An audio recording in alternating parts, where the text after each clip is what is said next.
Hello, my life ബാറിൻ്റെ പുതിയൊരു വീഡിയോയിലേക്ക് എല്ലാവർക്കും സ്വാഗതം. അപ്പോൾ ഇന്ന് നമുക്ക് നമ്മുടെ വീട്ടിൽ എപ്പോഴും ഉണ്ടാവുന്ന സാധനങ്ങളൊക്കെ വെച്ചിട്ടൊരു കറി അടിപൊളി ടേസ്റ്റിൽ പെട്ടെന്ന് തന്നെ ഉണ്ടാക്കിയെടുത്താലോ. നമ്മളുടെ എപ്പോഴത്തെ ഒരു ഡൗട്ടായിരിക്കുമല്ലേ നാളത്തേക്ക് എന്താ കറി ഉണ്ടാക്കുകയെന്ന്. അപ്പോൾ അങ്ങനെ ഒരു ആലോചനയിൽ നിന്ന് എനിക്ക് കിട്ടിയൊരു ഐഡിയയാണ് തക്കാളി കറി വെക്കാന്ന് കേട്ടോ. അപ്പോൾ സൂപ്പർ ടേസ്റ്റാണ്, അടിപൊളിയാണ്, പെട്ടെന്ന് തന്നെ ചെയ്തെടുക്കുകയും ചെയ്യാം. അപ്പോൾ അതിലേക്ക് വേണ്ടിയിട്ട് നമുക്ക് ആദ്യം തന്നെ വേണ്ടത് കുറച്ച് തക്കാളിയാണ്. അപ്പോൾ ഞാനിവിടെ ഒരു 4 ചെറിയ തക്കാളി ആയതുകൊണ്ട് ഒരു 4 തക്കാളി എടുത്തിട്ടുണ്ട്. ഇത് നന്നായി പഴുത്ത തക്കാളിയാണ് കേട്ടോ. പിന്നെ ഒരു സവോള ഉണ്ട്. ഒരു സവോള എന്ന് പറഞ്ഞു കഴിഞ്ഞാൽ അതൊരു മീഡിയം വലിപ്പത്തിലുള്ള ഒരു സവോള. പിന്നെ 2 പച്ചമുളക്. ഇത് ആദ്യം തന്നെ നമുക്കൊന്ന് ചോപ്പ് ചെയ്തെടുത്തിട്ട് വരാം. എല്ലാം നന്നായി ചെറുതായിട്ട് നീളത്തിൽ കട്ട് ചെയ്തിട്ടാണ് എടുത്തേക്കുന്നത്. ഇപ്പം നിങ്ങൾക്ക് കാണുമ്പോൾ മനസ്സിലാവുന്നുണ്ടാവും. ഇതേപോലെ എല്ലാം ഒന്ന് അരിഞ്ഞെടുത്തിട്ടുണ്ട്. പച്ചമുളക് നടുവ് കീറിയെടുത്തേക്കും കേട്ടോ. അപ്പോൾ ആദ്യമായിട്ട് ചാനൽ കാണുന്നവർ ഒന്ന് സബ്സ്ക്രൈബ് ചെയ്ത് സപ്പോർട്ട് ചെയ്യുക, ലൈക്ക് ചെയ്യുക, ഷെയർ ചെയ്യുക. അങ്ങനെയൊക്കെയല്ലേ എന്നെ സപ്പോർട്ട് ചെയ്യുക നിങ്ങൾ, പ്ലീസ്. അപ്പോൾ നമ്മൾ പാൻ വെച്ചിട്ടുണ്ട്. ഏത് പാത്രത്തിലാണോ നമ്മൾ കറി വയ്ക്കാൻ പോകുന്നത് ആ പാത്രത്തിൽ തന്നെയാണ് ചെയ്യുന്നത്. അപ്പോൾ കുറച്ച് ഓയിൽ ഒഴിച്ചു കൊടുത്തിട്ടുണ്ട് കേട്ടോ. അതിലേക്ക് കുറച്ച് കടുക് പൊട്ടിച്ചെടുക്കുകയാണ് ആദ്യം തന്നെ. അപ്പോൾ ഇത് സാധാരണ നമ്മൾ തേങ്ങ അരച്ച കറിയൊക്കെ വെക്കുന്ന പോലെ അല്ല ഇത് ചെയ്യുന്നത്. നമ്മൾ വെള്ളം ഒഴിച്ചിട്ടല്ല വേവിക്കുന്നത്, ജസ്റ്റ് ഒന്ന് വഴറ്റിയെടുക്കാൻ പോവാണ് കേട്ടോ എല്ലാം കൂടെ. അപ്പോൾ തക്കാളി നമുക്കറിയാം പെട്ടെന്ന് തന്നെ വെന്ത് കിട്ടും, അധികം സമയമൊന്നും വേണ്ട. അപ്പോൾ സവോള ഇട്ട് കൊടുത്തു അതിലോട്ട്. പിന്നെ നമ്മുടെ പച്ചമുളക് ഇട്ട് കൊടുത്തു. ഇതെല്ലാം കൂടെ നമുക്കൊന്ന് വാടുന്ന വരെ ഒന്ന് വഴറ്റിയെടുക്കുന്നുണ്ട്.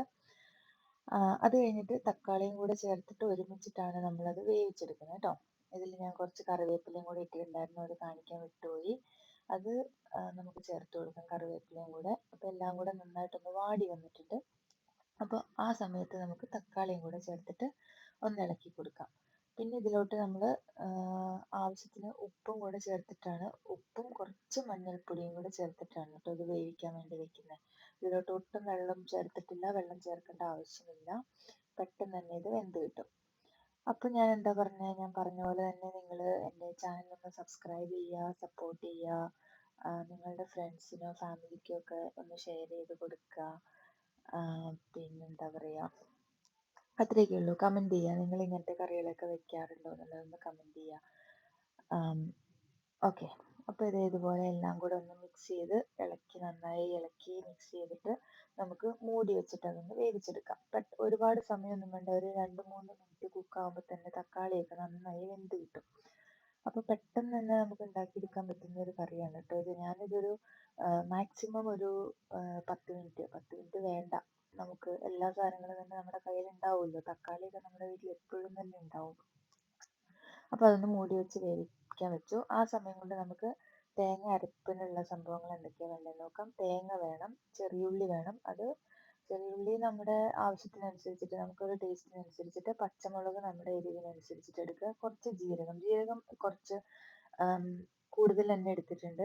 ഒരു ടേബിൾ സ്പൂണോളം ജീരകമുണ്ട്. ആ ജീരകത്തിൻ്റെ ടേസ്റ്റ് മുമ്പിൽ നിൽക്കുമ്പോൾ കറിക്ക് നല്ല ടേസ്റ്റ് ഉണ്ടാവും. അപ്പോൾ ഇതെല്ലാം കൂടെ നമ്മൾ മിക്സിയുടെ ജാറിലോട്ട് മാറ്റി നല്ല പേസ്റ്റ് ആയിട്ടൊന്ന് അരച്ചെടുക്കുന്നുണ്ട് കേട്ടോ. നല്ലപോലെ അരച്ചെടുക്കണം. അതിൽ തേങ്ങയാണെന്നുള്ളത് നമുക്ക് മനസ്സിലാവാനേ പാടില്ല, ആ രീതിയിൽ നമ്മൾ നന്നായിട്ട് അരച്ചെടുക്കുന്നുണ്ട്. അപ്പോൾ അരയ്ക്കുന്നതിന് മുന്നേ ഇതിലോട്ട് കുറച്ച് മഞ്ഞൾപ്പൊടിയും കൂടെ ചേർത്ത് കൊടുക്കുന്നുണ്ട്, നല്ല കളർ ഇരിക്കട്ടെ എന്ന് വിചാരിച്ചു. അപ്പോൾ ഇത് നല്ല വെള്ളം ഒഴിച്ചിട്ട് തേങ്ങ അരച്ചെടുത്തിട്ട് വരാം. ഓക്കെ. അപ്പോൾ അരയ്ക്കാൻ പോകുന്നതിന് മുമ്പ് ഇതുവരെയും സബ്സ്ക്രൈബ് ചെയ്യാത്തവർ സബ്സ്ക്രൈബ് ചെയ്യുക. പിന്നെ ആ താഴെ കാണുന്ന ബെല്ലൈക്കണും കൂടെ ഒന്ന് എനേബിൾ ചെയ്തിട്ട് കഴിഞ്ഞാൽ ഞാൻ ഇനി വീഡിയോസ് അപ്ലോഡ് ചെയ്യുമ്പോൾ നിങ്ങൾക്ക് കാണാൻ പറ്റും കേട്ടോ. പെട്ടെന്ന് തന്നെ നോട്ടിഫിക്കേഷൻ കിട്ടും. ഒന്നും മിസ്സാക്കണ്ട, വെറൈറ്റീസ് ഓഫ് റെസിപ്പീസ് വരാനിരിക്കുന്നതേ ഉള്ളൂ. പിന്നെ കുക്കിംഗ് മാത്രമല്ല, നമ്മൾ വേറെയും കുറേ വീഡിയോസ് പ്ലാൻ ചെയ്യുന്നുണ്ട്. എല്ലാം പുറകെ വരുന്നുണ്ടാവും. അതിൻ്റെ കൂടെ തന്നെ നമ്മുടെ ഷോർട്സും കൂടെ കാണണം കേട്ടോ. അപ്പോൾ ഇതുണ്ടോ, നമ്മൾ ആ തേങ്ങ അരച്ച സമയം കൊണ്ട് തന്നെ ഇതെല്ലാം വെന്ത് നല്ലപോലെ ഉടഞ്ഞ് നല്ല സെറ്റായി വന്നിട്ടുണ്ട്. കണ്ടോ, നിങ്ങൾക്ക് കാണുമ്പോൾ തന്നെ മനസ്സിലാവുണ്ടാവും. ഞാൻ അധികം സമയമൊന്നും എടുക്കില്ല എന്ന് പറഞ്ഞില്ലേ, സത്യമാണ്, ഒട്ടും സമയം എടുക്കത്തില്ല. അപ്പോൾ ഇത്രയേ ഉള്ളൂ. ഇനിയിപ്പോൾ നമ്മൾ അരച്ച് വെച്ചിരിക്കുന്നത് നമ്മൾ ഇതിലോട്ട് ചേർത്ത് കൊടുത്തിട്ട് നന്നായിട്ടൊന്ന് തിളപ്പിച്ചെടുക്കുകയാണ്. അപ്പോൾ ഇത് ഇങ്ങനെ നോക്കുമ്പോൾ നമുക്ക് കുറച്ച് തിക്കായിട്ട് തോന്നും, അത് കുഴപ്പമൊന്നുമില്ല. അതിലോട്ട് കുറച്ച് ചൂടുവെള്ളം പറ്റുകയാണെങ്കിൽ ചൂടുവെള്ളം, അല്ലെങ്കിൽ തണുത്ത വെള്ളം ഒഴിച്ചാലും കുഴപ്പമൊന്നുമില്ല. ഞാനിപ്പോൾ ഇവിടെ തണുത്ത വെള്ളം തന്നെയാണ് ഒഴിച്ച് കൊടുത്തിരുന്നത്. എന്തായാലും നമ്മൾ തിളപ്പിക്കാൻ പോവാം. അപ്പോൾ അതിലോട്ട് ആവശ്യത്തിന് നമുക്ക് എത്ര ചാറ് വേണോ അത്രയും പിന്നെ ഇത് ഒരുപാട് ചാറാക്കാണ്ടിരിക്കുന്നതാണ് നല്ലത്. കുറച്ചൊരു കുറുകിയ കൺസിസ്റ്റൻസിയിൽ എടുക്കുന്ന ടേസ്റ്റ് ഉണ്ടാവുക കേട്ടോ. അപ്പോൾ ഇതുണ്ടോ, ഇപ്പം നിങ്ങൾക്ക് കാണുമ്പോൾ മനസ്സിലാവുന്നുണ്ടാവും ഇത്ര സൂപ്പറായിട്ടാണ് കറി വന്നേക്കുന്നതെന്ന്.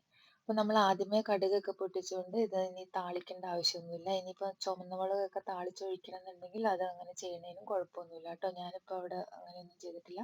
സിമ്പിളായിട്ടാണ് ചെയ്തെടുത്തേക്കുന്നത്. പക്ഷെ സൂപ്പറാണ്. ചോറിൻ്റെ കൂടെ അല്ലെങ്കിൽ നമുക്ക് ചപ്പാത്തിയുടെ കൂടെയൊക്കെ കഴിക്കാൻ പറ്റുന്ന അടിപൊളിയായിട്ടുള്ളൊരു കറിയാണ്. വിത്തിൻ മിനിറ്റ്സ് നമുക്കത് ചെയ്തെടുക്കാനായിട്ടും പറ്റും. അപ്പോൾ എല്ലാവരും ഒന്ന് ട്രൈ ചെയ്ത് നോക്കുക. അടുത്തൊരു വീഡിയോ ആയിട്ട് കാണുന്നത് വരേക്കും എല്ലാവർക്കും ബൈ. Thank you.